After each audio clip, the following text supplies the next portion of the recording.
Good evening, everybody, and welcome to the School of Sim Racing at Eldora Speedway. There's cash prizes on offer. The top 5 will be walking away with something to celebrate with, and a hard charge reward as well, presented by Sideline Sports. Tonight, there's all to play for these drivers as we do battle at Tony Stewart's Eldora Speedway, revamped, remodeled, revitalized ever since he took over, and is now pretty much turning himself into a mecca of dirt racing here in America. You can see all the action right here tonight live, thanks to the Global SimRacing Channel.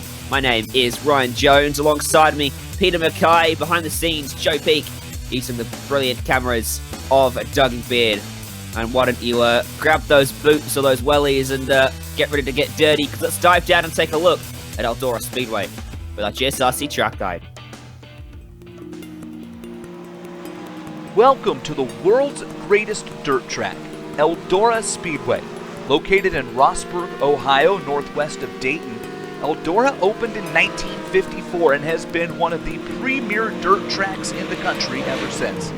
The half-mile clay oval, now owned by Hall of Fame driver Tony Stewart, is the perfect track to learn the ropes in any dirt car. It's versatile in its ability to host great racing across the board, including the winged and non-winged sprint cars, modifieds, and all 3 late models. And Eldora features fast and sweeping corners, a slight bend down the back straight, mainly attributed to a rounded-off corner exit in turn 2. Now, like any good dirt track, the best drivers can adapt their style to many different lines depending on the track's condition at Eldora. Get a good run on the cushion, you'll be flying around the outside of the track. Be careful, don't jump the cushion in turn 1. That wall is unforgiving. Around the bottom of the track, turns 3 and 4 can be the more daunting corners, especially as the berm works its way down to the concrete wall. So who will join the likes of Stewart, Steve Kinzer, Donnie Schatz, and Scott Bloomquist, the other legends of dirt racing who have claimed victory here at Eldora? Let's find out. Enjoy the show.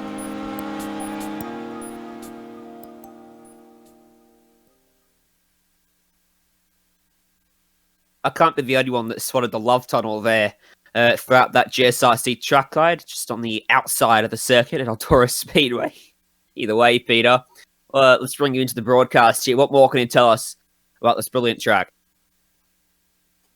Well, as I say, Eldora really is the home, the epicenter of dirt track racing in the United States, which many could argue is the epicenter of dirt track racing anywhere in the world. This Eldora Speedway is very special indeed. Half a mile long, 24 degrees of banking on the turns, and a proper dirt oval here in Ohio. Not far away from the Indiana state line, of course, as you said, since 2004 has been owned by the great Tony Stewart, who, as you say, has really brought this facility right up to date and turned it into a real highlight of the calendar. And of course, amazingly, the NASCAR Truck Series actually comes here and races on the dirt. Their only dirt track race of the season, and what a spectacle that is. But even more of a spectacle, these wing sprint cars, enormous power, fantastic downforce as well, and quite a handful out here on this half-mile dirt oval.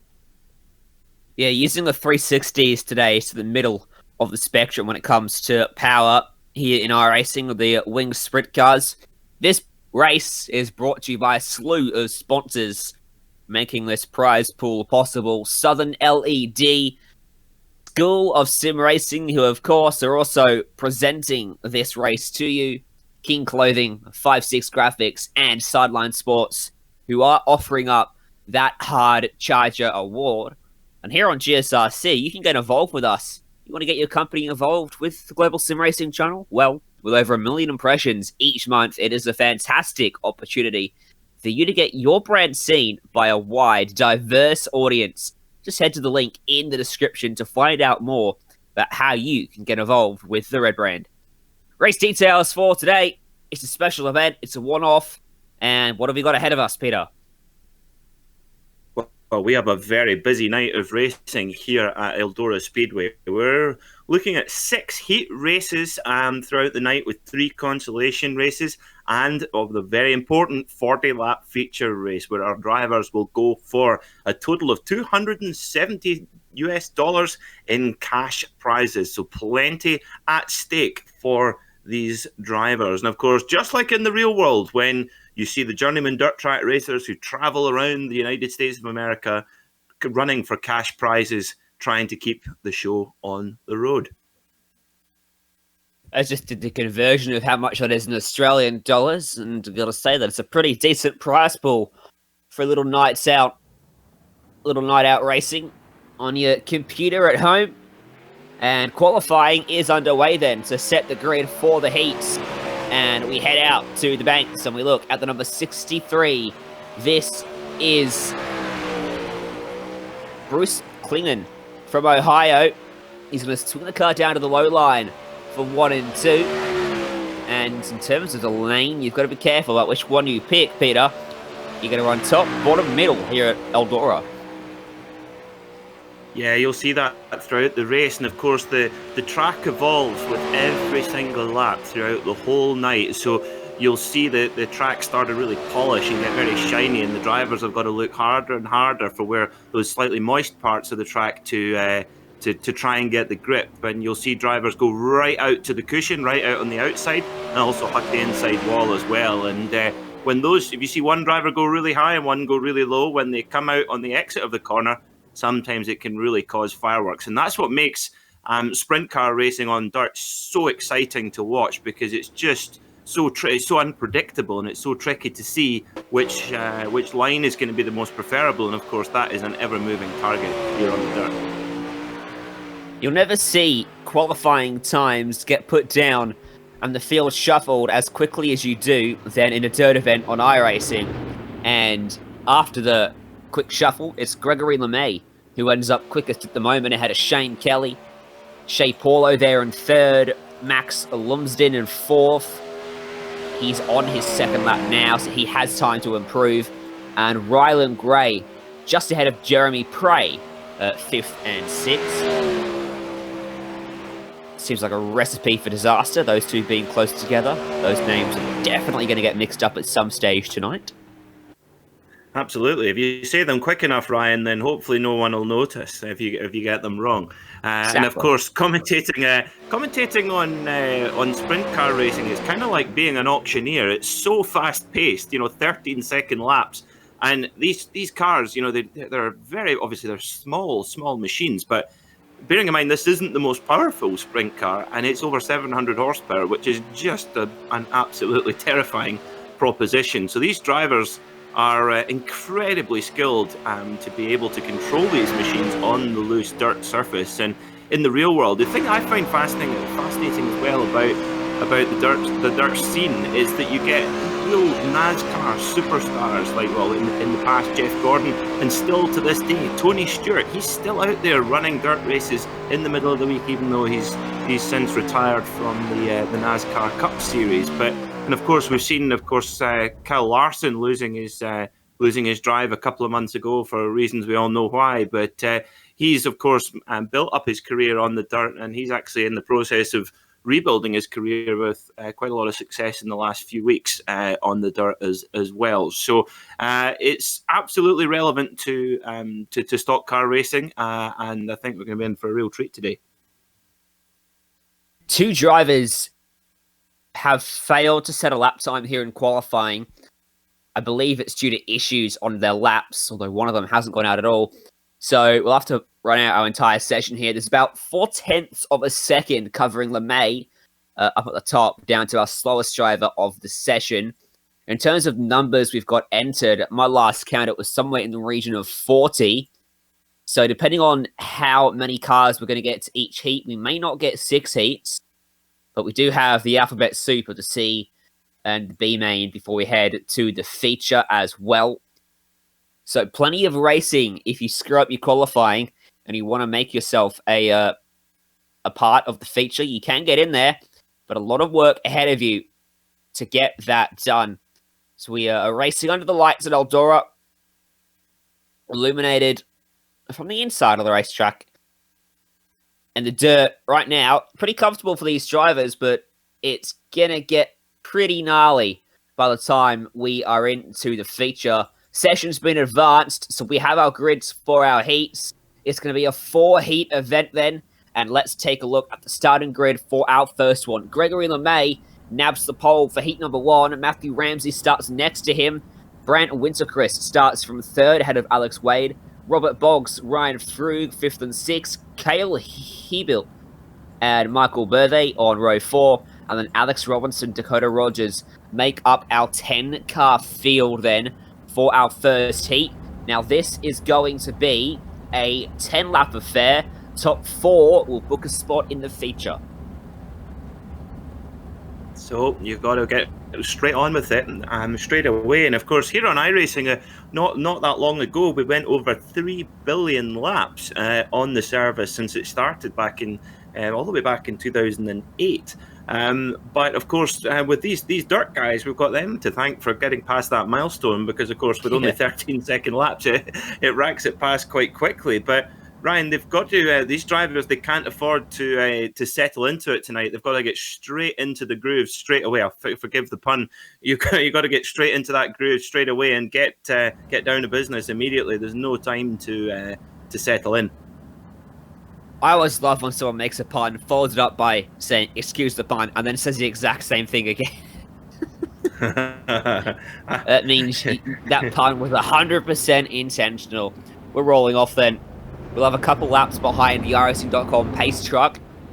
And one thing you'll notice, if you're an avid watcher of real-life dirt racing, these cars just rolled off all by themselves. It's like wizardry. Well, they didn't need a push to get going, but if they do come to a stop and their engine cuts out on them, they won't be able to refire them. So they will have to take a tow back to pit lane. They're allowed to fire them up just the once when they start this race and fire away by themselves. So you cut that engine out, you're done for. Yep, they're a big beast to wake up. These they might look little, but there's that driver is sitting on an atomic bomb of an engine, and the sound of a big snarling pack of sprint cars is a joy to behold. It really is, and we should be going green very soon. It looks like the lights are out on the top of the Chevy Silverado pace truck. So Gregory LeMay going to lead us to our first green of the evening. And away we go as we fire down into turn 1 and 2. LeMay leads him out of the corner from Ramsey there in second. Winterquist challenging him on the low side. And they are making contact deeper in the field. Yeah, it's very, very busy on that opening restart there as well. Restart this first start of the night. Really got to be careful, and it's so hard for the drivers as well to try and find where the grip is. Of course, they'll have had a few laps in practice, they'll have had a few, obviously a couple of qualifying laps, but they're almost thrown out the window because the track is just ever evolving, and now that we've got all these cars on track at once, this track is going to change so much. Alex Wade currently has that final transfer spot to the feature, but it looks like he's got the pace with nowhere to carry it because they are still side by side for second in front of him. And now he's got Boggs coming up behind him as well. So he might come under pressure. He needs to make a move as Winterchrist finally able to clear Ramsey, who immediately switches back to his low side. And still, Wade, riding on board with him, has nowhere to go unless he wants to take it 3 wide here at Eldora. Plenty wide enough to do it. You always carry that risk, especially in sim racing. It's a lot harder to do. Now he gets the run to the outside, and he'll clear him up top with that momentum. So Wade puts himself up into third, and Ramsey's going backwards after starting on the outside of the front row. And oh, that's a big check up, and they're caught 3 wide. Oh, and of course, with these open-wheeled cars as well, it's so easy to just tangle the wheel and then round you go. Amazingly short wheelbase on these dirt sprint cars as well, so they're very manoeuvrable, but they are very twitchy. And if you don't treat them right, big wreck, big wreck in the middle of the race, in the middle of the track, and we have a yellow. So we do have cautions in our heats. And this is a replay of this. This was caused by Boggs coming together with the 45, I do believe, up top.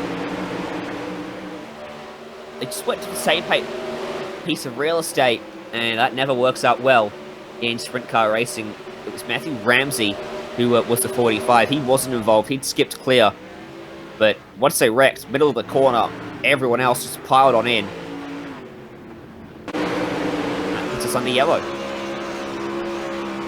Got collected in a big way there. They were on board with Ryan Fudge, the Californian, in the number 65 machine. He gets tapped a little bit, and then, oh my goodness me, that's a pretty scary wreck, that one. And well, there's in a format like this, it's just it's a disastrous start to the night for those drivers here. But no such problems for Lemay and Winterquist. And of course, Lemay was breaking away at the front of the field there, but that's all been neutralised now. With 3 to go, it's going to be gloves off for this first heat.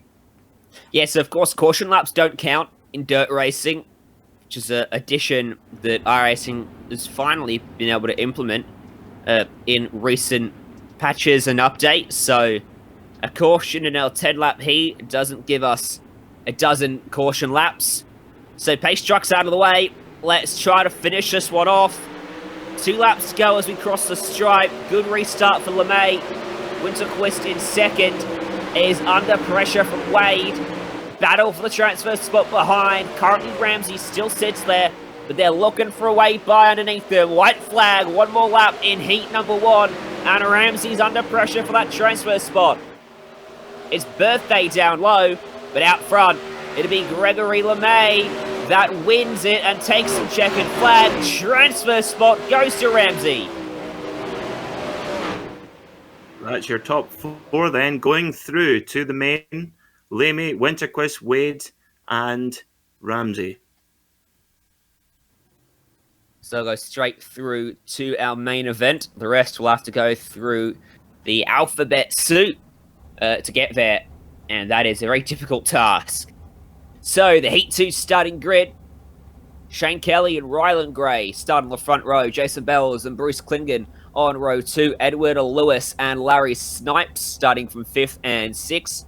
Then Ray Riggleman Jr., Waylon Wilson, Craig Silby, and Jeffrey Herrick. Your top 10, Peter.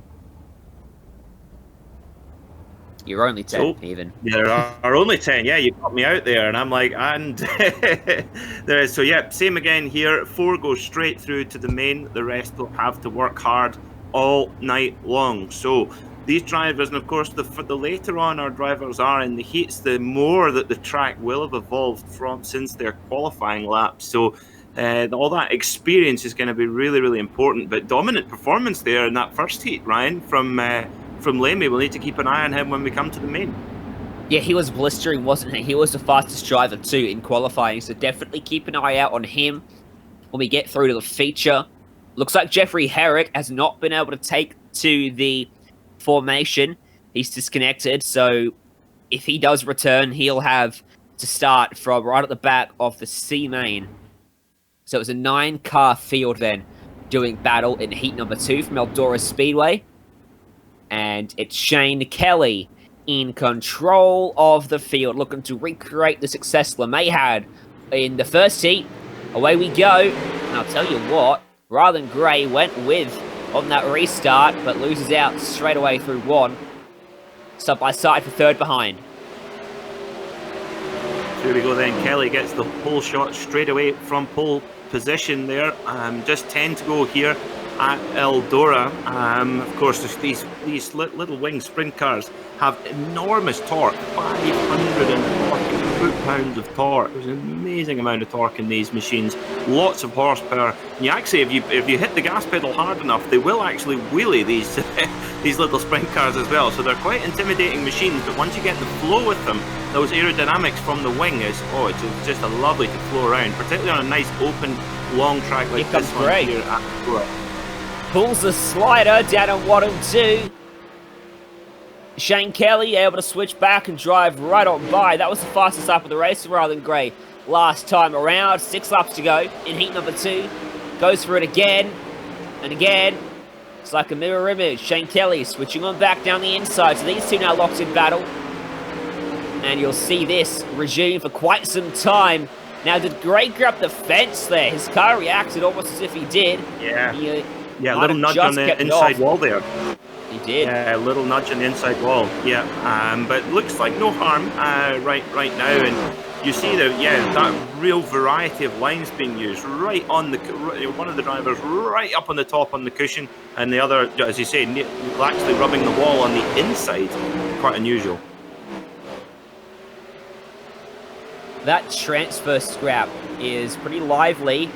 At the moment, Jason Bell's got it, and that was a huge slider being attempted by Craig Silby.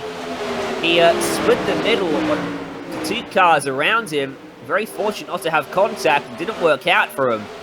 But he is looking aggressive, trying to get himself up another spot. He's now going to fall back to 7th because the leaders are running side by side as well. Gray up top and Kelly down low. These two going to do battle right down to the checkers. It's a lap and a half to go. So here we go on the final lap then. All the switching positions back and forth. Impossible to call who's going to have a go as we come into the final corner, Ryan. That was the checkered flag right there. Oh, my apologies. Sorry, folks. Shane Kelly but got it's it. Kelly that takes it. Gray home in second. Klingen will advance. So too will Jason Bells. That's your 4 advancing straight through to the feature. Heat 3 then. Shea Paulo nabs the pole for this one. Joshua Barry alongside Zach Miller and Don Hunter starting 3rd and 4th. Todd Hooton and Jamie McCarran starting on row 3. Kendrick Tiller from 6th. Tom Okea from 8th. Sorry, Tiller's from 7th. Okea from 8th. David Harris and Devin Thompson. Your top 10 for this one. Your only 10 for this one.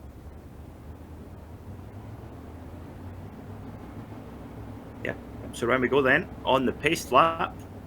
Ready to go for this 3rd heat of the evening. 4 drivers going through to the main heat. The rest, they've got all that work to do, and that's how it is in dirt track racing. You're never really necessarily out of it. You can have that slightly unfortunate start, but then work your way up through the field throughout the night and still come through the surprise winner at the end.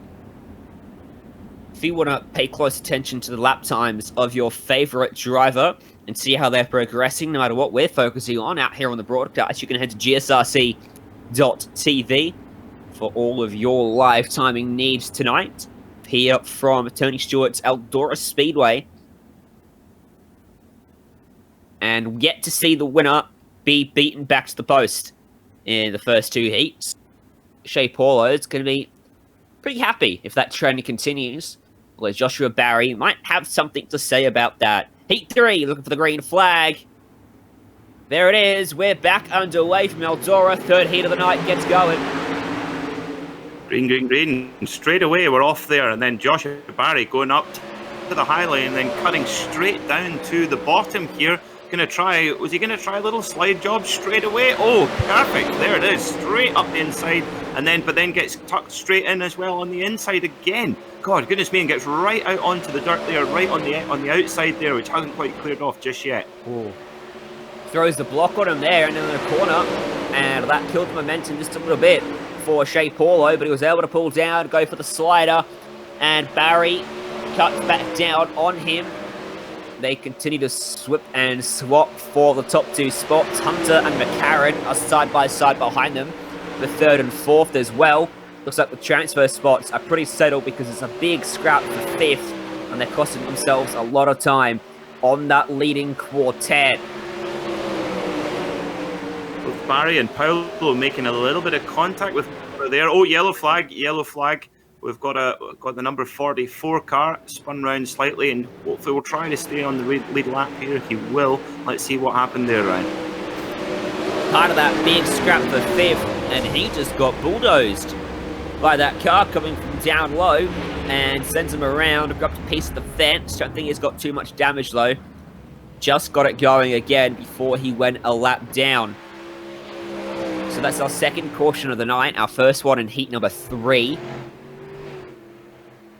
Shea Paulo will restart from the lead, so he was leading at the time the caution came out. Joshua Barry from 2nd. Got to say, I've just noticed the strong contingent of Australian and New Zealand drivers into this race. Joshua Barry is one of those representatives, so I may be slightly biased. Well, we'll try to suppress that as much as we can, right?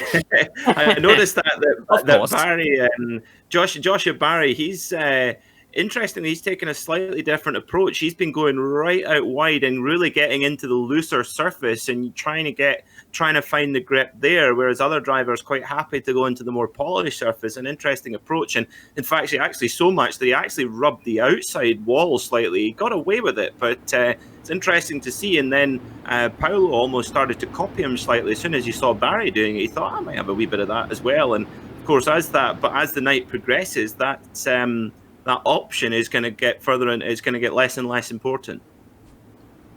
Or maybe less and less. What's the word we're looking for here? I don't know what it is. Less and less viable. Haha, I found it. Yeah, all right. There you go. Well done. Let's go back green. Pace truck's out of the way. And they're formed up to come back to the green flag. Ooh, that's a poor start from Barry. And that's going to allow Don Hunter to slip on by him down into turn number 1. 5 laps to go in heat number 3. Barry immediately back down to the low side. Trying to take that away.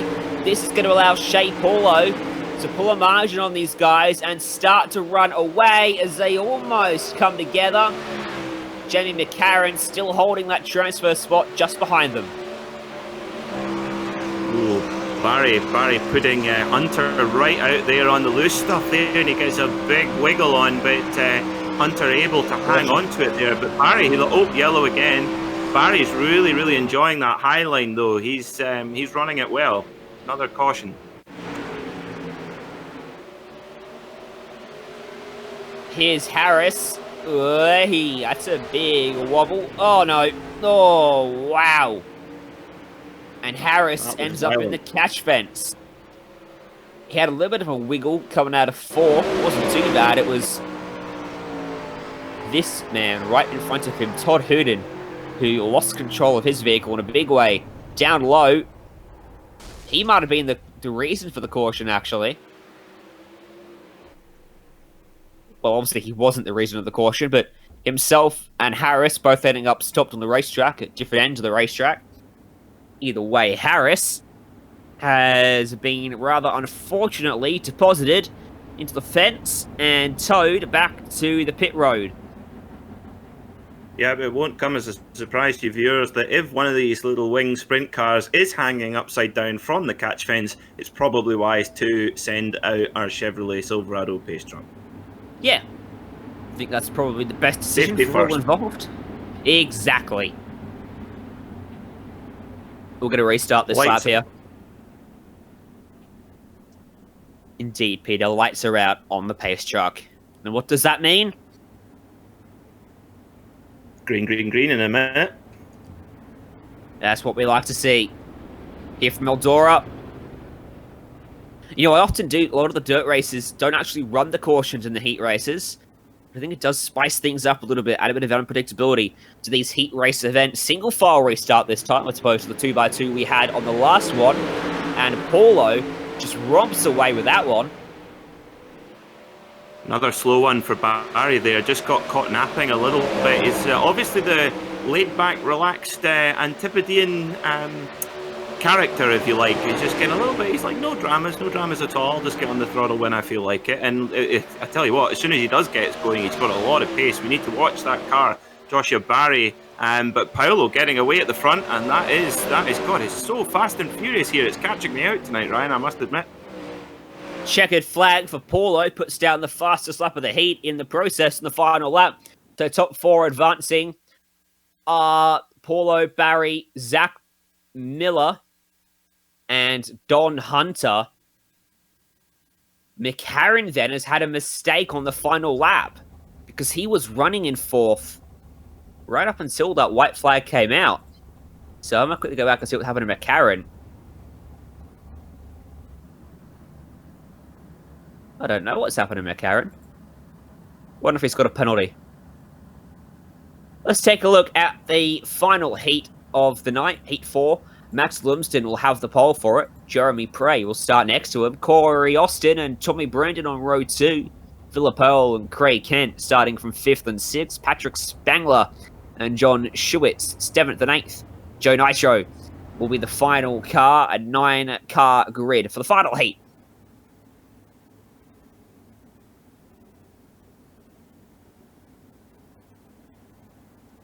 So here we go then, one more heat to go before we start to head to our main races. And I have to say, Ryan, it's fast and furious, isn't it? There isn't just a moment's rest. And for our viewers, there's always something going on here in these heat races.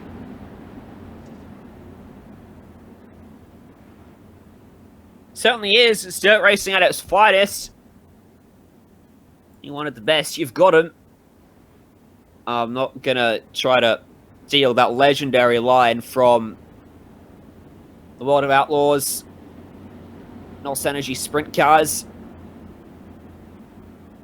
But Max Lumsden is going to see, and if he can prove that he's the best in heat number 4, he starts from the pole. And away we go. Green flag in the air for Eldora for our final heat of the night. Before the alphabet 2. And look up top as Jeremy Prey and Corey Austin almost have it coming together. All the way down low, Tommy Brandon as well. Goodness me, this is more of the 3-wide action happening in this final heat of the night so far, with lots of drivers taking that multitude of lines. And of course, the track will be completely different than it was for the first heat. As well as Corey Austin sets the fastest lap straight out of the gate. Oh, goodness me, they're really, really tight here coming through with 8 to go. Jeremy Prey ducked down the middle and lost a ton of time. Craig Kent drove straight around the outside of him. The low line did not work with Tommy Brandon, and it's not working again. To the high line becoming more and more the only way around the racetrack at Eldora as it continues on, judging by how some of the explorations down low have gone in this heat. But it's on for the lead. Lumsden has got Corey Austin for close company. Austin's put down a couple fastest laps in a row, and he's right there on that rear bumper. Here pulls the slide job from Austin, gets it wrong, gets into him. They don't spin, they keep it straight. But Austin wasn't committed enough. Now he looks high, now he's in the fence. Oh, that was... into Kent, oh, no, Kent ends up on his side.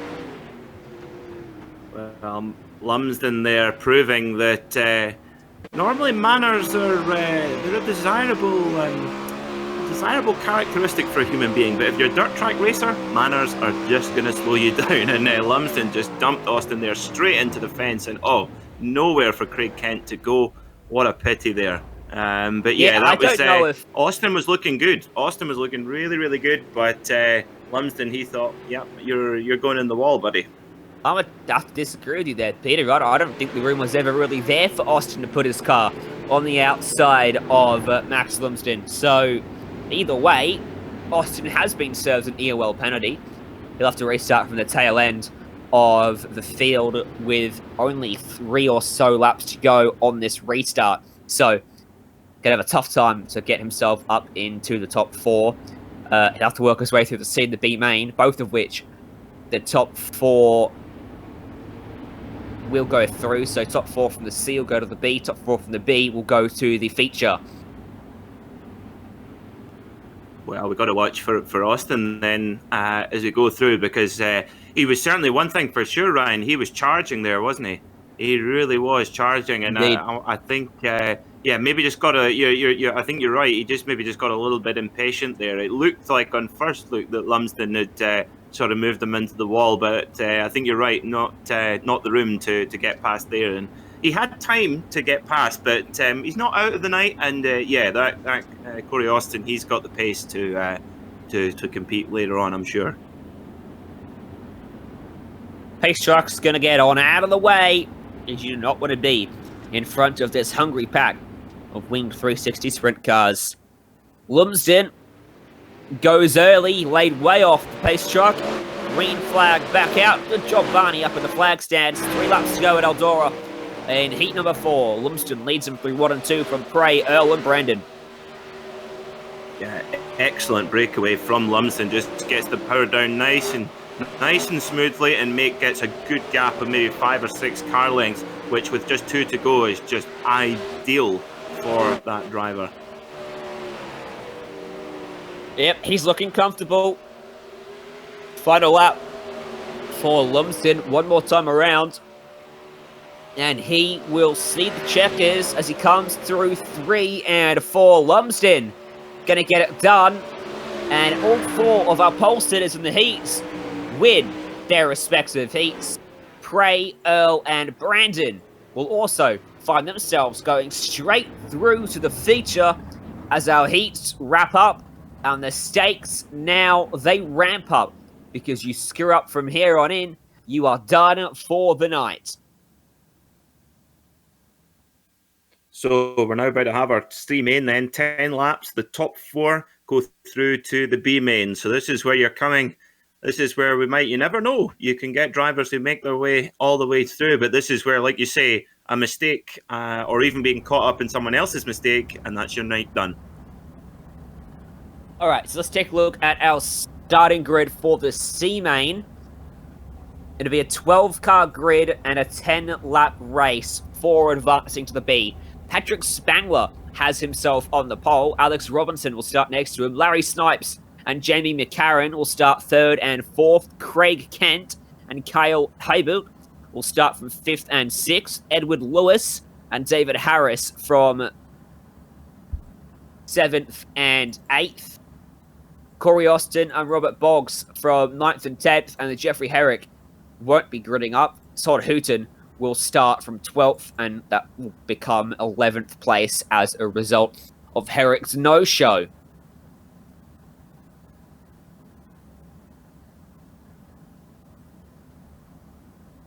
So this will be interesting here. This is our drivers who've maybe not had the best night so far, some through lack of pace and some through being caught up in other incidents. This could be a fascinating tussle here for the drivers trying to progress through to the B main next up.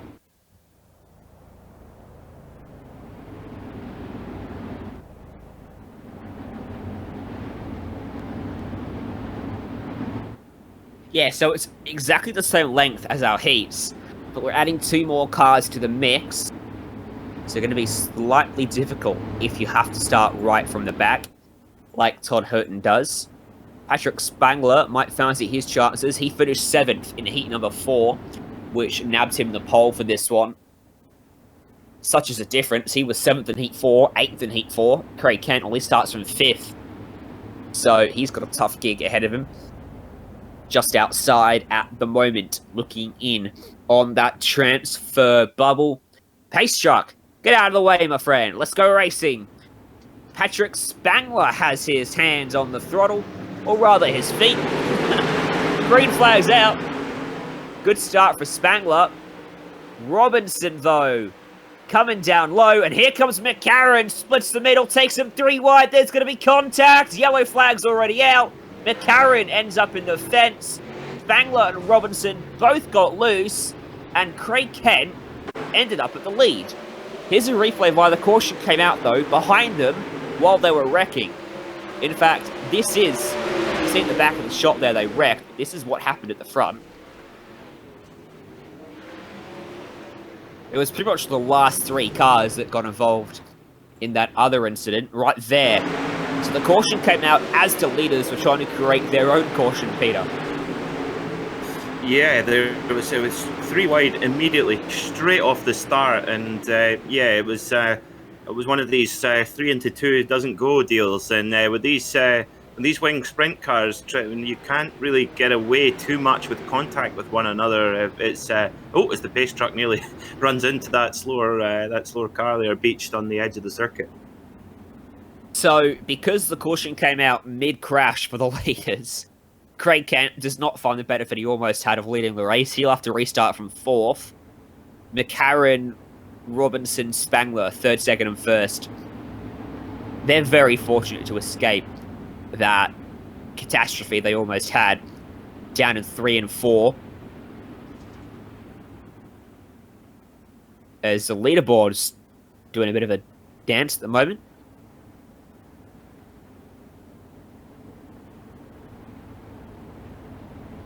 Looks like Snipes had to tow back to pit lane. So he's done for the day. Yeah, what a pity. In the C main, just the first of our main races. And as we go ready to go green, Brian. Green flag's back out, and that's a much better launch for Patrick Spangler. Single file, favouring him immensely.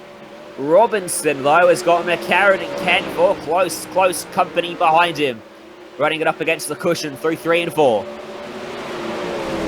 Spangler and into fence. A real clean breakaway. Oh, little rub. Oh, yes. Up and over goes McCarran. Me. One of the drivers in the fence there. McCarran in the fence, tumbling around and straight into the catch fence. And we've got a second caution in 3 laps here. So let's get a replay of that. Let's see what's happening here. He's already got damage in that first. Already a bit of, like you say, yeah, a lot of damage there for McCarran. And yeah, just gets checked up into the car in front. And wham, that's his night well and truly over. And there he goes through the... Goodness me, through the laundrette there. This is why I don't want to get VR. You'd have to close your eyes on those incidents. Motion sickness personified right there. Big shame for McCarran. He looked like he had some decent pace. Maybe the aggressiveness to utilise it as well. Unfortunately, that little error from Robinson will result in McCarran having to tow back to the pits. So 2 early cautions in the C main after having just 3 in our first 4 heats. The stakes are raised. It's not really surprising. Well, if you're Spangler, you've got to be a little bit frustrated in that 29 car because he was really bursting away from the field and was kind of he was in cruise mode already, even after just a couple of laps. But he's now got to do that work all over again. But you know, these drivers will be used to that. That's very much the case with dirt racing in the when you get cautions as well. But the Spangler in that number 2 machine, he's going to be one to watch for sure. He's got good pace so far right now. As our pace car lights are off, we're about to go green again. Remember, I said Kent was in a tricky position after finishing just behind Spangler in the heat, but 4 spots behind him for the C main. Well, now he's 3rd. Going pretty well for him so far. And he'll restart right behind Spangler. Interesting formation for this restart. Spangler waits, and as a result, Robinson has to really delay getting on the throttle after almost ending up ahead of Spangler. And that costs him, ultimately. Craig Kent will slot into 3rd, Highboot and Lewis is scrapping for the final transfer spot, and they're all looking for a way through behind. Yeah, very, very busy here. Even with a few drivers dropping out, is very, very busy here in the same main, in this C main. But Spangler, again, like you say, he really played that start smart. Thought he'd drop back, but was able to catch Robinson out and catch him napping a little bit. And oh, dearie me, just get away clean as Corey Austin. There's Corey Austin in the 92. This is spicy. This is a wreck. Oh, Highboot. We stay green. He got into the fence and he drops out of the transfer spot.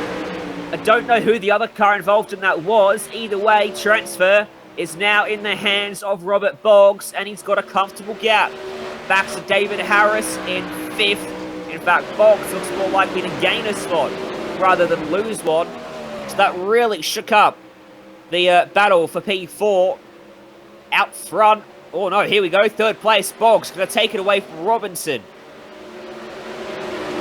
Look at that. Corey Austin on the back of this pack here. Patrick Spangler just got up and into the fence.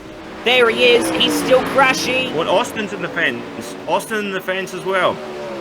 Craig Kent now leads this race to the white flag. Starting from P5, has kept his nose clean while they have self-destructed around him. He will win our C main and he'll go through to the B. He'll be followed by Robert Boggs, Alex Robinson, and David Harris. In fact, Harris just pipped Robinson to the line there, but they both transfer. Wow. Goodness me, that was an exciting one there, wasn't it, Ryan? It's I tell you what, Corey Austin was on a charge there, using all of his pace, but just made a mistake straight into the wall, and that's his night over. And Spangler, well, from a very, very long lead that he built up a couple of times, He makes a mistake, and that is game over for the night as well. So here we go for the B main. This will be a 15-car grid and a 15-lap race. Michael Birthday has the pole. Waylon Wilson second. Devin Thompson and Joe Nitro on row number 2. Dakota Rogers and Ray Riggleman Jr. starting 5th and 6th. Tom Akoa and John Schuitz from the row 4. Then Ryan Fruger and Craig Silby on the final row inside the top 10. Kendrick Tiller in 11th. And then our 4 advancees from the C main, Craig Kent, Robert Boggs, David Harris, and Alex Robinson. Watch those 4 in this one, Peter, to charge through. Top 8, sorry, we'll go through to the feature here. So top 8, a busy grid here, Ryan. It's going to get, well, the lap traffic here could be a little bit of an issue depending on how we run from the green to the end. If we go green to the end and there's a couple of incidents that don't bring out a caution, potentially there could be.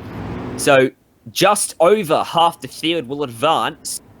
8 from 15 will book a spot into the feature. So those guys that won the C, or won the transfer spots in the C, Kent, Boggs, Harris, Robinson, they've got to pass about 5, 6, 7, 8 cars respectively to get themselves into the feature, which would be a decent effort after, especially Boggs. He started 10th in the C main, and now he's got a chance to make it to the feature.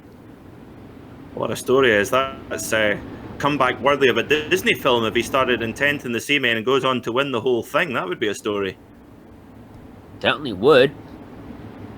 But this B main has a lot of hard luck stories in it. A lot of super fast drivers are in the B after each having their own tale to tell from the heats and qualifying. Let's get this one underway. It's the final chance to make the feature. Michael Birthday leads us to the green flag, and we race off down into 1 and 2. Waylon Wilson will hold it around the outside from Devin Thompson. There's a crash in the background. That'll bring out the caution.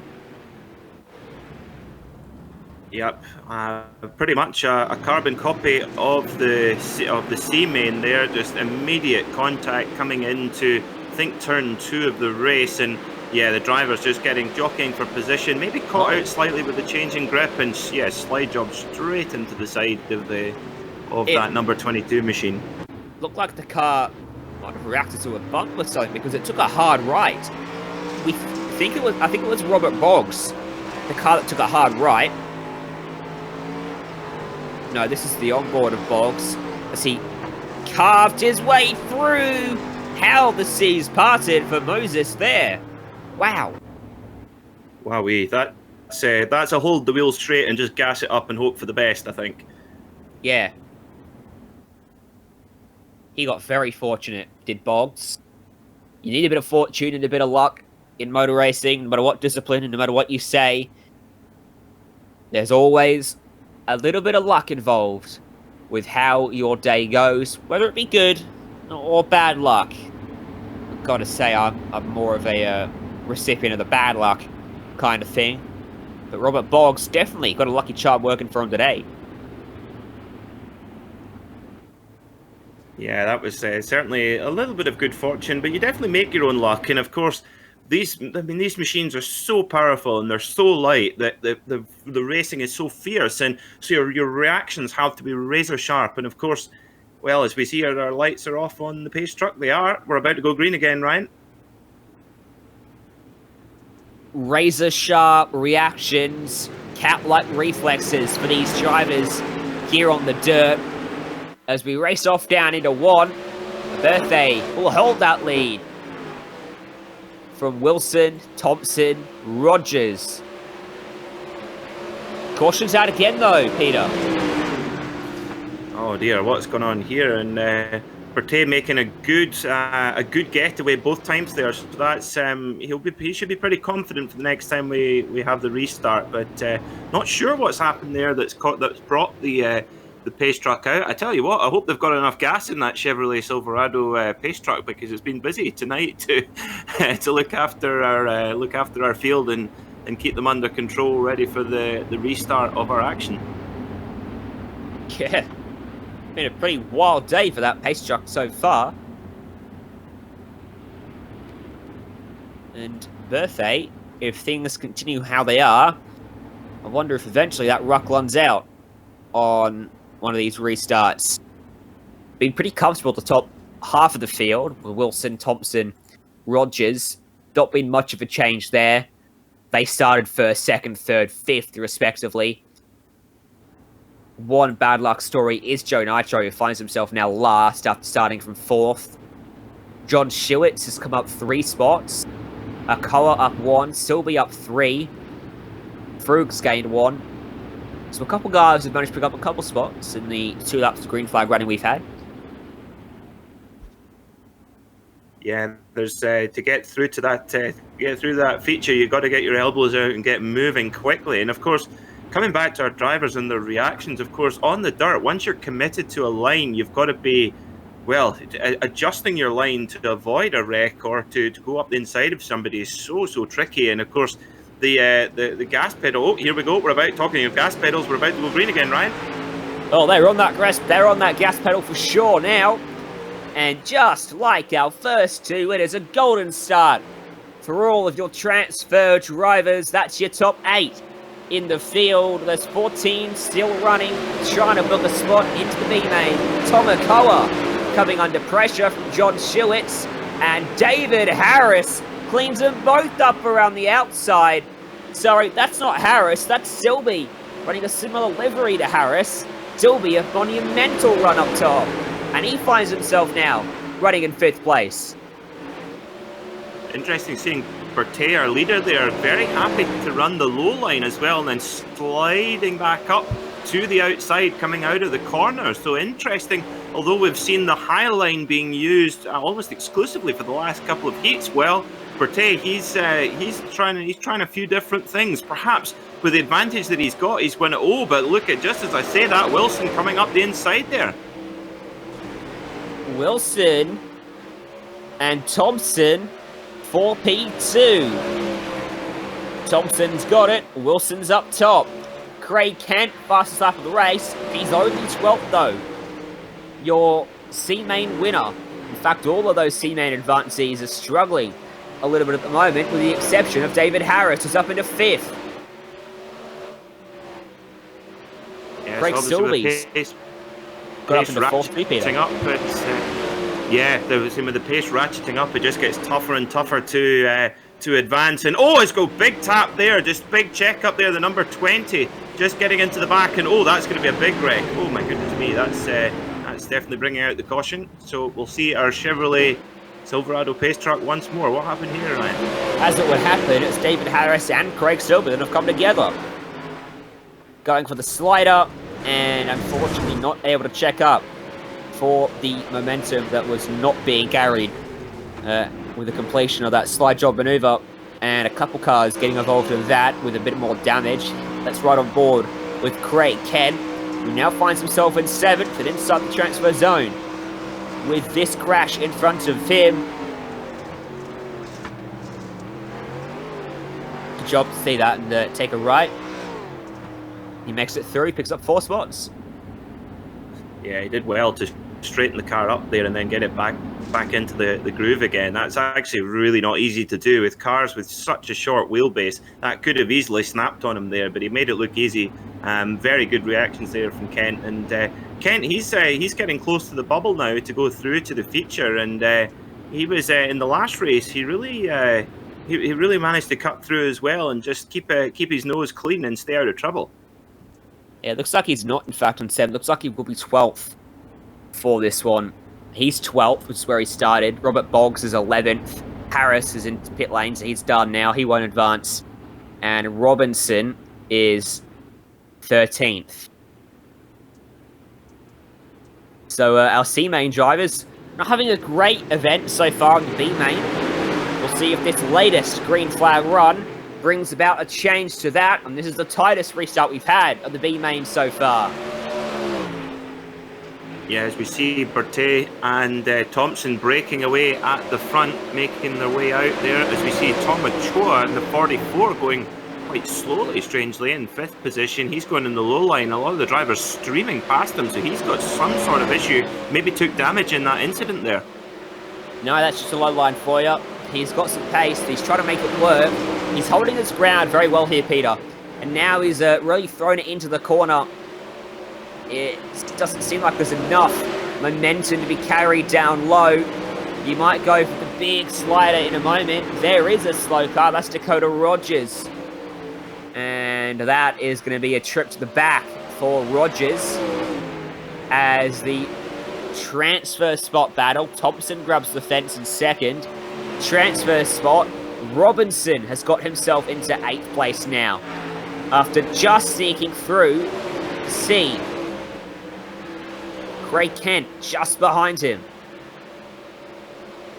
Yeah, Robinson just edging his way through the night. It's been an eventful night for the 42 driver in that baby blue machine, but he's got also Kent behind him, and they look like they're right on the bubble here, so it's a battle between Robertson and Kent as we head into the final lap.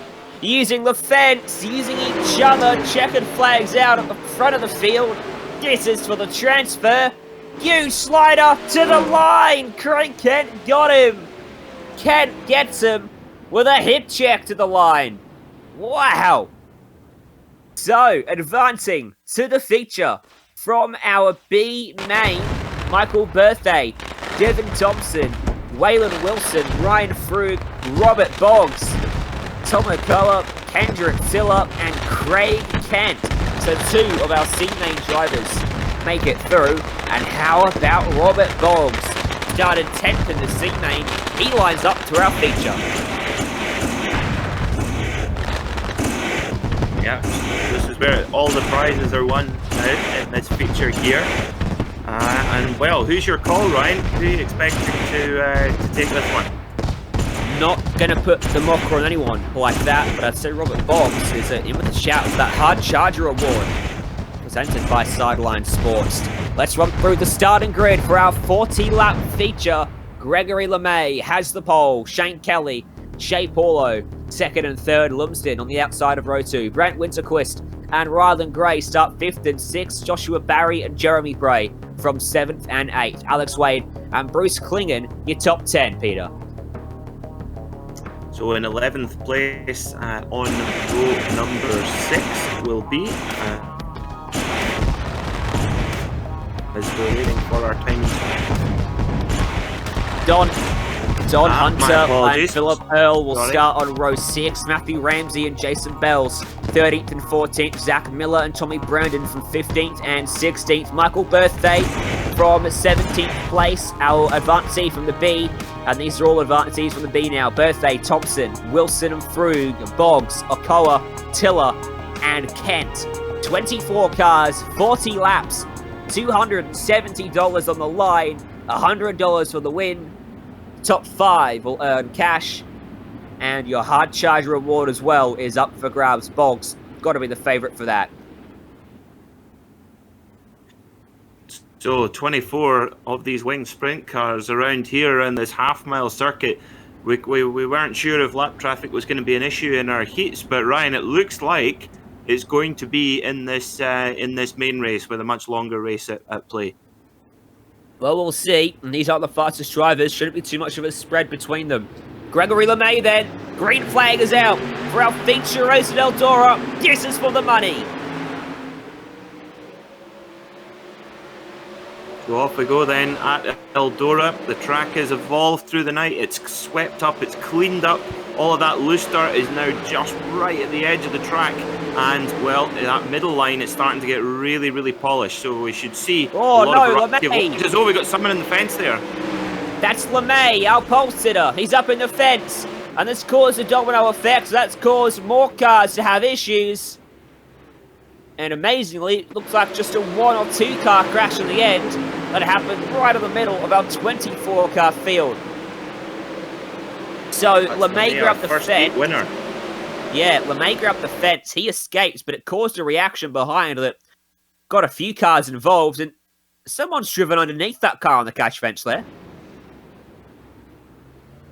Well, that's certainly lucky there. If that's the case, it's what a pity for LeMay after winning the first heat. Well, from he's still pole. second, Peter, so he's still all right. Ah, okay. So do you think he'll have damage, Ryan, after? It looked like a pretty heavy impact.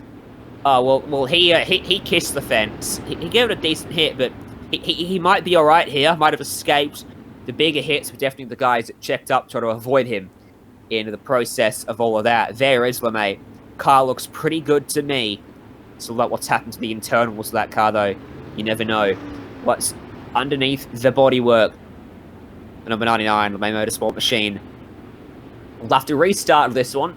Not on the pole, unfortunately. Shane Kelly will get that honour. Shea Paulo, Lumsden, and Barry will be the top 5. No massive movers early on. We only got a lap under our belts, if that. We'll get the green flag, though, back in the air on this lap. So look for Shane Kelly to get a good restart. Let's see if that will be the case. Indeed it will be. Green flag's back out. Good restart for Kelly. Poor restart for LeMay. He goes backwards to the middle as Shea Paulo goes by up top. Max Lumsden down low. Barry going through as well. And looks like LeMay does have trouble. That car is slow, and it is falling like a rock. Yeah, you just saw him get a real wiggle on there coming out of the restart period, and yeah, the whole field straining past him here. So obviously got a little bit of steering damage or something like that in that little rub with the wall. And you know, sometimes you can get away with those rubs with the wall, but it is just very much luck of the draw sometimes. Joshua Barry rather than Gray for P4 here. These are the last 2 cash-paying positions. I'll tell you what, Joshua Barry is in for a decent payday with the conversion rate at the moment if he nabs the top 5. As the caution comes out again, and that looks like it might have been LeMay who gets it into pit road, but there's a red car behind the light pole there. 32. What's happened? Oh, that looks like it might be. That might have been a clumsy move from LeMay, trying to bring it to pit road, and Craig Kent left with nowhere to go. So watch LeMay.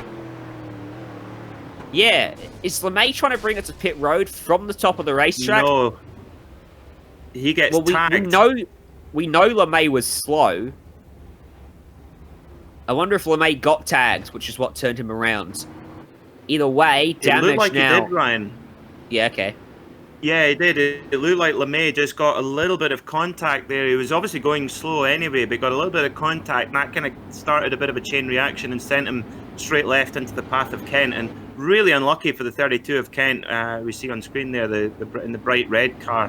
He's made a really good move up the pack so far throughout the night, but really unlucky. But that's what can happen on one of these tight, short dirt track ovals like we have here at Eldora, where you can just easily get caught up in one of those incidents. Now, I notice we're also seeing a bit of a replay of Heat 3 between Paolo and Barry. They're quite far up the order, and yeah, looks like we're going to get a replay of that battle.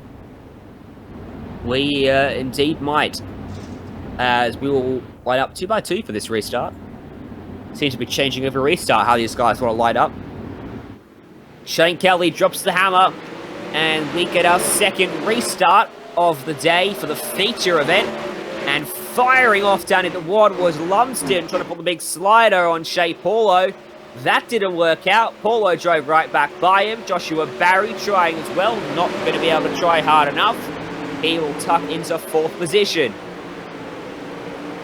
Look at this, Lumsden and Barry running the same colour scheme. They're teammates, so that's quite good to have a little bit of an ally when it gets really, really feisty later on in the race. But yeah, Kelly, he's so good off those restarts, isn't he, Ryan? He's just, when he gets on the gas, he just seems to be able to time those restarts so well. But Paolo goes to the low side, slide job. Oh, straight up, there he goes. And he's got past. Paolo takes the lead, but can Kelly take it on the low line? He hugs the low line, slide job again.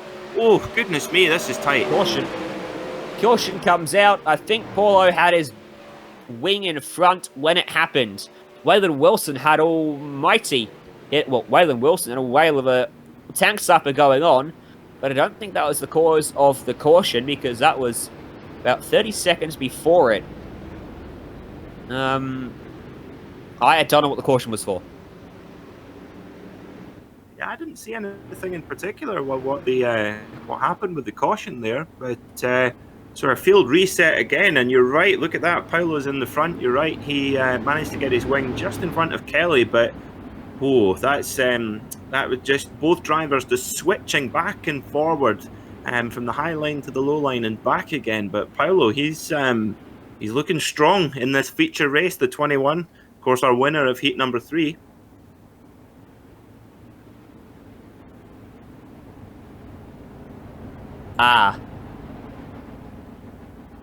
Jason Bell's caused the caution, the number 37.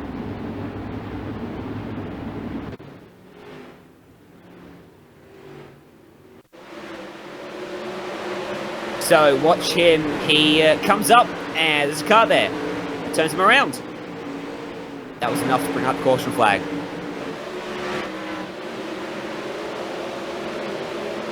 There's only the lightest of contact, just a little tangle with the wheels. Of course, these open-wheeled cars, there's the slightest tangle, and that just sent him around, and that's enough to bring out the caution. We're going to go back green then. As a result of that, we stack the field back up. But now we can get back racing again. This is up 10 of 40, so we're already a quarter of the way through. And Paulo wants that money. Green flag back out, $100 in his hands right now as he leads them. And following him, down low is Lumsden, looking for the needle to thread with Shane Kelly. He just about did it with a bit of contact with Barry, who's now got Gray up top. They're 2x2 for second on back for a moment. Big moment there for Kelly. Big wobble, and very, very nearly snapping it and going into the wall there, but was able to hold on to it. Excellent car control. We got another caution. I wonder what's happened here. We got a car on its back going back to pit lane. Oh, that's a big crash. And rolling about a dozen times in the end, comes to a rest on this side. Here's the onboard replay with Michael Birthday from Indiana. 3 wide in front of him, a check-up, a car low, a roll, a tumble, a cash fence, and there's the ground. Makes you wonder what it's like to have one of those incidents in real life. It must be seriously scary, because there's not an enormous amount of protection for the drivers in these machines. They're absolute spaceship fast, these things, with all the power that they have in such little weight. So that's again one advantage of iRacing. Unless you're wearing VR, like you said, that would make you rather ill if you were wearing a VR headset at that point. Oh, it certainly will. I think most dirt racing would. When you wreck in a dirt event, it does seem to be a pretty big one, due to the speeds these cars carry in such close proximity to the walls and each other. Paulo has led this one to the green a couple times after starting from third. After our pole sitter took a tumble and a retirement. Max Lumsden gets himself on the front row now. As we head back to the green flag, Lumsden's not able to capitalise on that front row start because Shane Kelly throws the big, powerful slide job on him through 1 and 2. Did that brilliantly. Lumsden does fight back through 3 and 4 though. Yeah, Kelly looking very strong. He's my tip for the win here. He's looking good, but Paolo breaking away at the front, but Joshua Barry in there too, and who's that just gone straight beside him? And look at Joshua Barry just trying to go low there, trying to grab any bit of grip that's still left there, as this surface getting really polished now as we're heading to the final stages of the night, and then trying to get up high here, trying to get a little bit of grip up there as well. It's there if you can find it, and we have a caution. Tomakoa ended up on his side. That's very messy. He wasn't the only one to spin. About 3 cars ended up on their side of that one. They were 4 wide coming out of turn number 4. That never works out.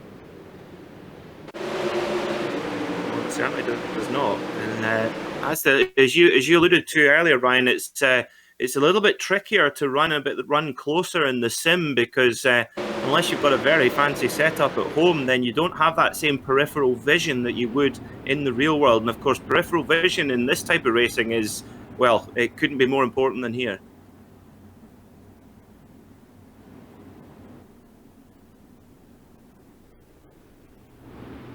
So, what's this, our fourth caution of the feature? Getting close to halfway now. And it seems like our leaders are keeping themselves very clean, but in the depths of the huge battles mid-pack, getting a few incidents. And Paulo's loving this because he's getting good restarts, he's getting a gap, and the caution's coming back out again before they can catch him. And he's just repeating the cycle over and over again. He doesn't want a green flag run.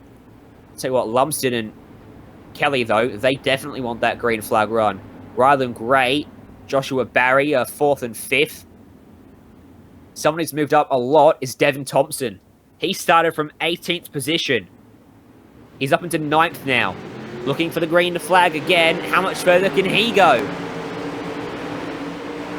Yeah, he's in line for our hard charger award with Devin Thompson. He didn't finish in the top 4 in any of the heats and made his way all the way up. So impressive run from him. But yeah, another good start away there from Paulo, and he's made a good break straight away off the restart. Rylan Gray is doing battle with Shane Kelly. Gray up top, Kelly sliding to the top. Gonna leave the route for Gray. No, he's not. He's gonna throw the block on him down into 1. And that's going to kill the momentum of Rylan Gray. That might be all Kelly needs to try and start to pull away. As we ride on board over the front right of Gray's car. Up in front of him is Lumsden and Paulo. Paulo with 1.2 seconds over the field right now. Paulo really impressive. It will be interesting to see, Ryan, if we get a few more laps under green to see what happens. As you rightly said, oh, it's a bit of contact there. Rylan Gray getting a big contact from a car. We didn't see who it was. It was just a little bit out of view there. But was it Barry? Okay, yeah. So it's getting a little bit feisty. But for Paulo, it's going to be interesting. Can he maintain this pace if we stay green over a long period? If we stay green for a long period, all the other drivers will be able to get into a rhythm a bit more. And it'll be interesting to see if that holds him back or not.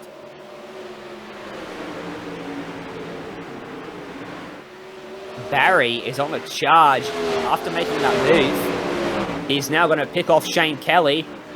Barry started this race from 7th, struggled a little bit early on. As we get into the green flag swing of things, he's roaring his way to the front, while Lumsden has fallen to 2.2 seconds away now. Paulo is romping it away, and Barry even is 3 seconds adrift. Yeah, now if you're Paulo, you are praying for the green as well, because that's a lap traffic big gap we're not used to seeing. Yeah, lap traffic is going to be a problem, but he's really stretching the gap here and running that cushion really, really tight. The car control and the precision to run just millimeters away from the wall, that is just what makes this category of motorsport such a skill to master.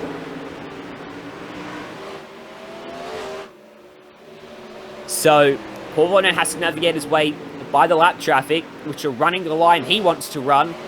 Ended up 3 wide for a moment there as he got by LeMay and Berthet, up top and down low respectively.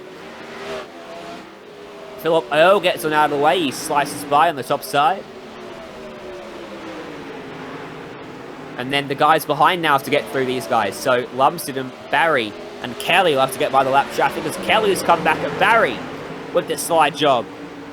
Kelly's got some fight in him.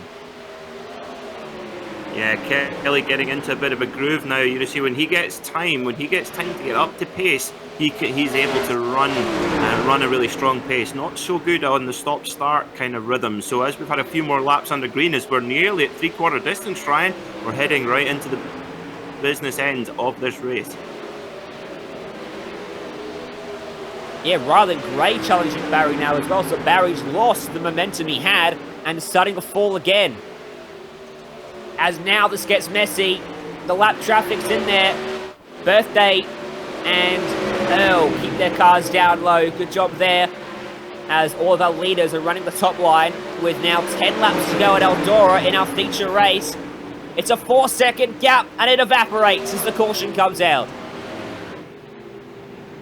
It was there was an air of inevitability a little bit, wasn't it, Ryan? You knew that for Paolo, he would have been desperately wanting a green flag, but let's see what's brought the caution out. We're looking at Devin Thompson, number 57 machine. What's happened to him? Oh, just comes in front of Winterquist, I think, our second place finisher in Heat 1 in that dark blue machine. Just a lid. It's one of those racing incidents, really, and one of those checkups that can happen so easily with the variety of lines available here at Eldora. That's a shame for Thompson, because he was charging. Hard charger then. Robert Boggs, surely at the moment, if things stay his way, 10th in his heat. Sorry, 10th in the C main to start. Now runs 11th in the feature. He's gained 10 spots in this race. He's gained a lot of spots today in total. Yeah, he certainly has, and it's funny. Of course, they have the Dunlop Hard Charger Award in the V8 Supercar Championship, which the drivers refer to it as the I'll use the polite version of it, the Poor Qualifier Award. Yeah. Good to be rewarded though, especially if you make that little error in qualifying, but you're superb in the race. You can still get some sort of kudos for it. Boggs certainly in line for it at the moment. So Pace Truck's going to dive down. We're going to have 9 laps to go once we cross the line. And this one's really winding down. Can anyone get by Paulo? If they do, he might be stumped. So, Paulo looking for that good restart. They're trying to judge it, but Paulo, well, he does it better. Back to green, back to 1 and 2. Lumsden, Kelly, Barry, Gray. Bit of contact. Gray on Barry. Barry falls behind Ramsey now as a result. Yeah, it was a bit car, about 4 or 5 back there, just a little blink with the internet connection, which would have just been a little bit distracting as well for those around. So that's something you don't want, especially with 8 to go in the feature. But Paolo, it seems to me, Ryan, that Paolo is, as this track has just got more and more polished, it's just suited him more and more. I think you're probably right with that observation, as rather than Gray tried to slide, but as he went higher and higher, he got slower and slower. And Kelly was just too easily able to take that one back away. Remember, all these guys now are in cash-paying positions, your top 5. 2.1 seconds covering that top 5, a second covering the gap from first to second. 5 laps to go for Shea Paulo out front. Yeah, Paolo really in control here and opening up a 1.2 second advantage almost immediately off that restart, and that is incredibly impressive. You're just not used to seeing those amounts of gaps in this form of racing, but he has been dominant as that track has polished away. The Californian, the number 30, out wide. Of course, his fellow Californian in the motorcycle world, Kenny Roberts. He was fantastic on the dirt as he was on the pavement. As we have a caution, oh no, that's a disaster for Paolo. This will give us a 2-lap dash to the end. Wow. Did the caution come out for a car entering pit lane? I feel like the caution came out just after he got to pits, because I watched him come in. Yeah, it was that car there. I was watching that car in a pit lane. I thought the caution was after the fact. So Alex Wade, what happened to him? Why didn't he stop on the racetrack? For no particular reason. Might have been a technical issue back at home. Fuel. It looks like the car is choking. I think it might be fuel. We need to get confirmation on that, but it might be that he'd run out of fuel. Quite unusual for that to happen, but it looked like the car was sort of choking to a stop. I don't know, because we found so many caution laps, you'd have had to have seriously underfueled the car to run out. Obviously, they do underfuel the car expecting cautions, but he would have had to seriously overdone it to run out, so I don't know if that's the answer there. I think most likely scenario is some form of technical issue. back at home, which is, Could be. I guess, our sim racing substitute for mechanical failures. Yes, it is. It's just one of those things you have to contend with, and also we've seen one or two of the cars, not many actually, to be honest, one or two of the cars blinking slightly with internet connections. I have to say, earlier on when I was racing myself, I was the guilty party there. So I call it like people who snore, Ryan. You've no idea that it's going on, but it's very annoying to those around you. So apologies to anyone who was beside me in the Camel GT race earlier. So 2-lap dash for $100 for the win. Shea Paulo, can he hold on? Lumsden right on his bumper, and that's a golden job from Paulo. A great launch. And he's able to take his line through 1 and 2. Lumsden and Gray side to the top of the racetrack. Kelly and Barry make up your top 5. Coming around to the white flag. One more lap here at Eldora Speedway for the money to get paid out. There's a big battle for second. Rylan Gray pulls a slider on Lumsden. But out front, Shea Paulo is going to come home. And he's going to nab himself a cool $100 from Eldora as behind. They wing their way to the line. And it was Gray that grabbed second from Lumsden in third. Shane Kelly comes home in fourth.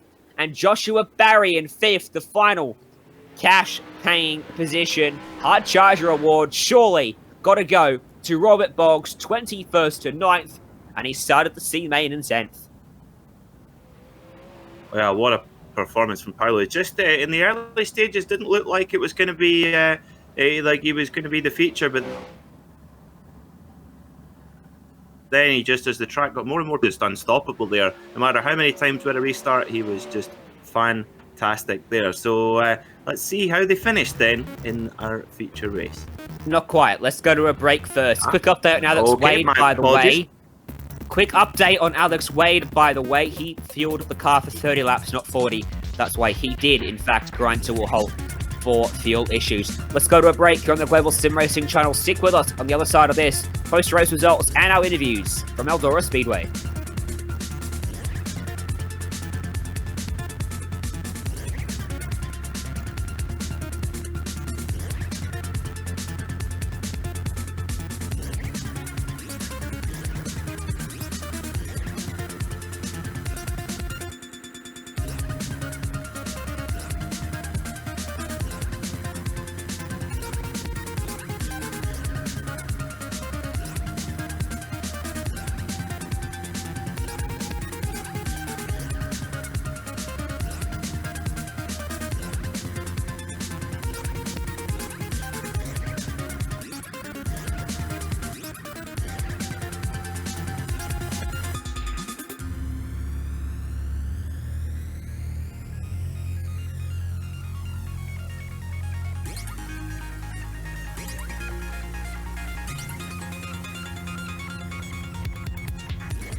We return to the School of Sim Racing event here at Eldora Speedway. The money's been put on the table and it's been snapped up by 6 very talented drivers. Let's take a look at our full race results. Shea Paulo nabs the 100 with a 1 second win over Rylan Gray. That doesn't show the true potential of the pace he had. Cautions kept backing him up. Max Lumsden comes home in third, ahead of Shane Kelly and Joshua Barry, your top 5. The 5 cash-paying finishing positions. Matthew Ramsey comes home in 6th, Brent Winterquist in 7th, Bruce Klingon in 8th, Robert Boggs, Hard Charger, 21st and 9th in the feature, plus a trip through the alphabet. So Raylan Wilson comes home in 10th. In 11th spot in the 47 car was Kendrick Tiller. Following him in 12th was Jeremy Prey. In 13th was Jason Bells with Ryan Fruge in 14th spot in his 65 machine. 15th was the 810 of Philip Earle. 16th was the 95 of Alex Wade, who, as we've had confirmation, unfortunately ran out of fuel just 3 laps to the end. Highly unlucky for that driver. 17th place, the number 99 of Gregory LeMay. 18th was Tommy Brandon, our series organiser. 19th, Devin Thompson, our early competitor for the Hard Charger Award, but unfortunately caught up at the end.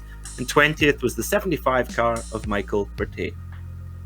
Zach Miller, Craig Kent, Tom McCullough, Don Hunter rounded out your 24 car field. But what a performance it was from our race winner. absolutely dominant and uncatchable Shea Paulo. Congratulations on a fantastic drive and $100. Yeah, it feels pretty good to win some money. You know, I think Tommy might have done this out of his pocket, and or whoever helped out with this. Um, awesome guys. Tommy, the stuff Tommy's doing for this community, man, is unprecedented. Really, everybody's so secretive with dirt, but the guy who used to wrench on cars, used to drive on cars, coming out here and doing stuff like this for I think there's like 1,000 people in here now. That's so it's so awesome to see this dirt finally growing. Yeah, and a fantastic event that he put on, and you guys, what a show you guys put on for us today. Now, for you, it was relatively straightforward. You won your heat from the pole, which meant you had to wait to the feature. From third place, you got up to the front early, and then just romped away. Your car was blistering. I mean, you didn't look like you were being challenged. It looked like you were comfortable, but obviously cautions are common in dirt racing, but surely, knowing there's $100 on the line for the win as well, you've got to feel that pressure in your head every time you get backed up with a restart. Yeah, I wanted to cry a little bit when that caution came out with 2 to go. I think my little relative said I had a 3.8 second lead, and I was like, oh my God, no cautions. And then, of course, right when there's 2 to go, I was like, okay, here we go. We're going to get bunched back up, and we're going racing now. And, the car was, this setup, man, these elbows up guys, my teammates and stuff, we have this thing so dialed in. It just runs and hugs the top so well, and it's Eldora. What do you expect out of Eldora other than running it up by the fence the whole time? But yeah, like you said, I didn't start the night out very good. I know I qualified third, but I completely missed the line. And shout out to Greg for the quick time there. We've been chatting in Discord over the past few days and stuff, throwing tips and ideas at each other and stuff. So good race from pretty much everybody. We had some cautions, but we had a long green flag run. We got into some lap traffic, and congrats to Rylan and Max on the podiums too. Hey, well, congratulations to you once again on that win. Who do you want to thank, people, sponsors alike, to help you get this done today? I appreciate that, man. First and foremost, I got to thank you guys for putting this on YouTube for us. I know Tommy was struggling to find somebody. Got to thank you guys for stepping up and broadcasting this for us. This was a fun event. Big shout out to Tommy again, the School of Sim Racing, all of my teammates at Elbows Up, all our sponsors, Over the Wall Photography, Anderson Speedway, Roofco Solar Roofing, Hergot Real Estate, Fairway Independent Mortgage, Motorsports Beat, BS Airlines, Jessup Logistics, Catch Fence Apparel. Those guys have helped us out so much over the year that I've been on this team. So again, I just can't. I keep thinking Tommy, but I can't thank him enough. It's so cool what he's doing, and I look forward to running more of these events with these guys. Well, we look forward to seeing you back. If we get to broadcast some more of these, we'd certainly love to. Go celebrate and go figure out what you're going to do with that $100. I think I already spent it earlier on Amazon. Thanks, man. So wait. Shea Paulo home with the win and a happy man after that race. Now I'm going to pass it over to you, Peter, have a chat with Rylan Gray. Rylan Gray, that was certainly a hectic final race there. Tell us about how it was from your view. Well, I was expecting the track to get super slick, which it obviously did, so I wasn't that fast at the beginning of the race because they watered the track right before the feature, so it was really tacky and stuff. So I put the top wing to around 27, 28 for the final laps of the feature because I knew that's when the car would finally kick in and get speed, but I knew I had a little bit of speed halfway through the race, but those two guys in front of me, they were racing hard and aggressive, so it was pretty hard to get around them until the last few laps. It looked like on that final restart with just a couple of laps to go, Rylan, that you just got checked up slightly behind. I think it was either Barry or Lumsden, but you did a great job to get it up to second. Just tell our viewers about those last couple of laps, how you did that.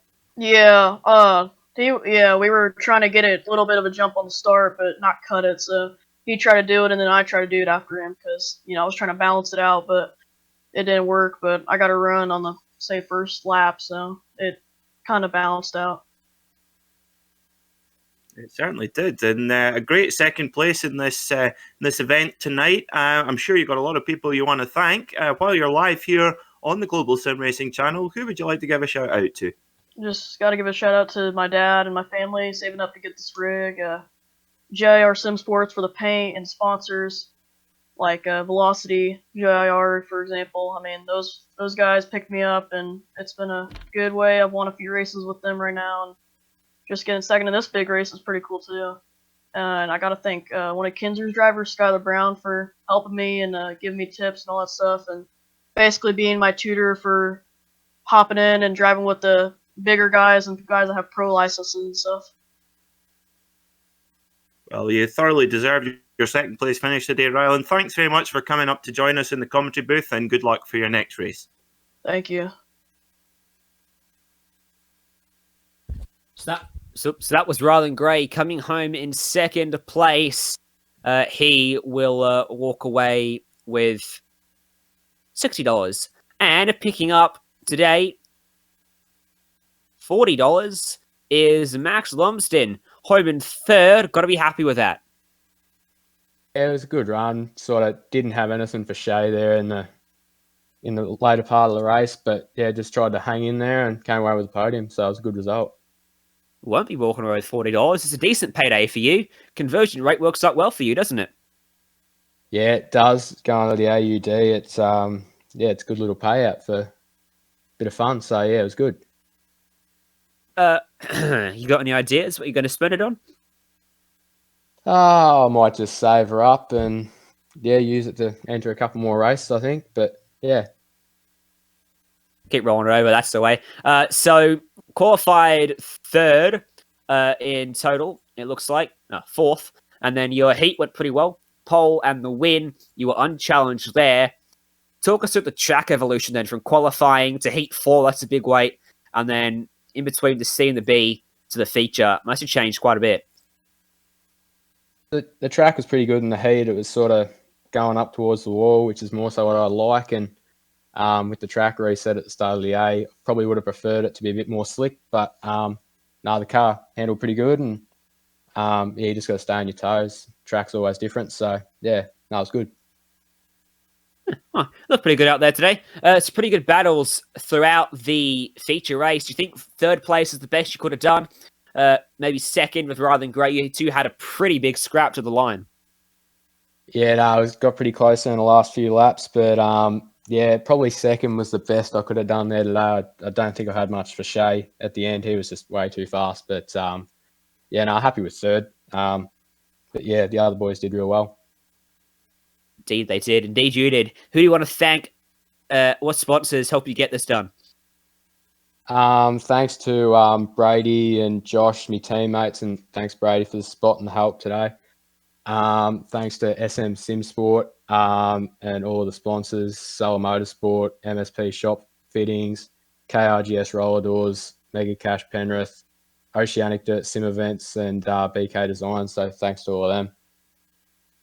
Thank you for joining us, and go celebrate that podium with your teammates. Good job. Thank you. That was Max Lumsden coming home in third, picking up somewhere north of $50, I reckon it works out for us Aussies. For his day's work, not a bad effort, not a bad race today, Peter. What a good night.